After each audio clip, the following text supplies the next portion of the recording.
안녕하십니까. 고승법어 경어스님 편 제78회차 서일봉입니다. 지난 시간에 경어스님의 본문 가운데 니우후 진흙소의 울음이라는 법어를 살펴봤죠. 크기로는 온 우주를 감싸고 작기로는 가는 티끌 속에 들어가며 게다가 부처도 되고 중생도 되고 크지도 작지도 않으며 둥글지도 모나지도 않고 밝지도 어둡지도 않아 자유자재로 융통하니 철저히 이와 같을 뿐이요 그렇게 억지로 만드는 도리가 아니다. 이 현묘한 문을 참고하는 사람은 늘 반조해서 참고하는 데 힘써서 마음씀이 성성하고 정밀하여 잠시라도 멈춤이 없도록 해야 한다라고 했는데요. 지난 시간에 이어서요. 그렇게 참고함이 지극히 간절해서 더 이상 마음을 써서 참고할 수 없는 지경에 이르면 갑자기 마음길이 문득 끊어져 본명 원신을 밟으면 이 본지 풍광이 본래 스스로 갖추어져 있어 원만하여 모자람도 없고 남음도 없다.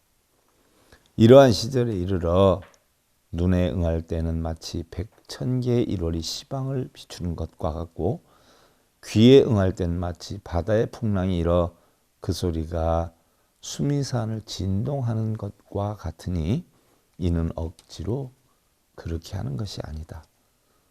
이 도리는 너무 가까이 있기 때문에 사람들이 스스로 알지를 못할 뿐이다. 무릇 참선하는 사람은 착실하게 이 도리를 알고 법식을 반조해서 분명하게 형용하는 것이 거칠지 않고 세심하여야 한다.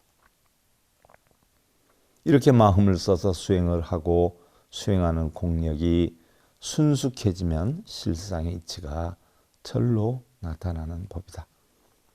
태고 스님은 들었다 하면 화살이 바위에 깊이 박히네 라고 하였고, 청어 스님은 마치 모기가 쇠로 된 새에 올라타서 부리를 댈 수 없는 곳에서 몸까지 파고 들어가는 것과 같다 하였으니 화두를 들고 참고하는 이들은 이 말씀들을 진함으로 삼아야 한다.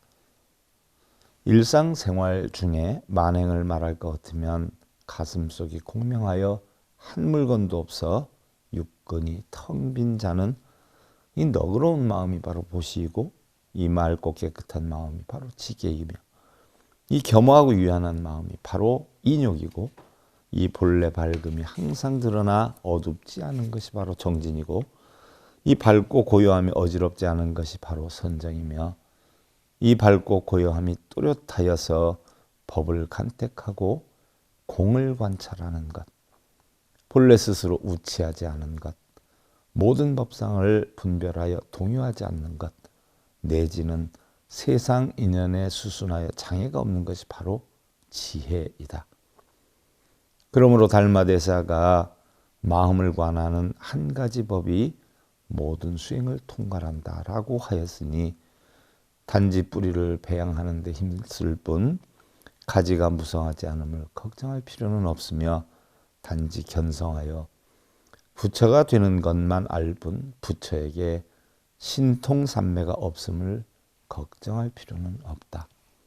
오늘날 사람들은 대개 참학하는 진정한 도인인 본색 납자가 되지 못해서 불법에 있어 진리를 알지 못하고 도안이 확실하지 못해서 모두 갈림길에서 양을 잃는 게이라.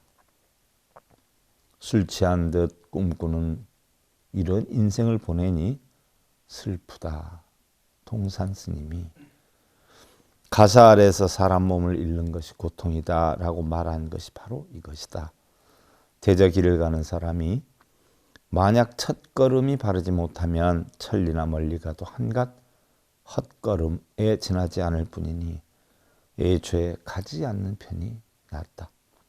그러므로 교봉선사는 분명하게 이치를 깨닫고 응당 수행해야 함을 결단하고 간택한다라고 하였다. 자, 다음 시간에 살펴보기로 하고요. 고승법어 경어스님 편 제78회차 서일봉이었습니다. 행복으로 가는 징검다리에 서길봉 스님이 여러분들을 초대합니다. SIB 불교교육대학에서는 더 듣다, 생활 속의 천수경, 달마대사 성관법, 현대생활 불교 법요지, 불교학개론, 성찰스님 백일 법문 등을 비롯한 바른 불법, 바른 진리, 서길봉 스님의 SIB 불교교육대학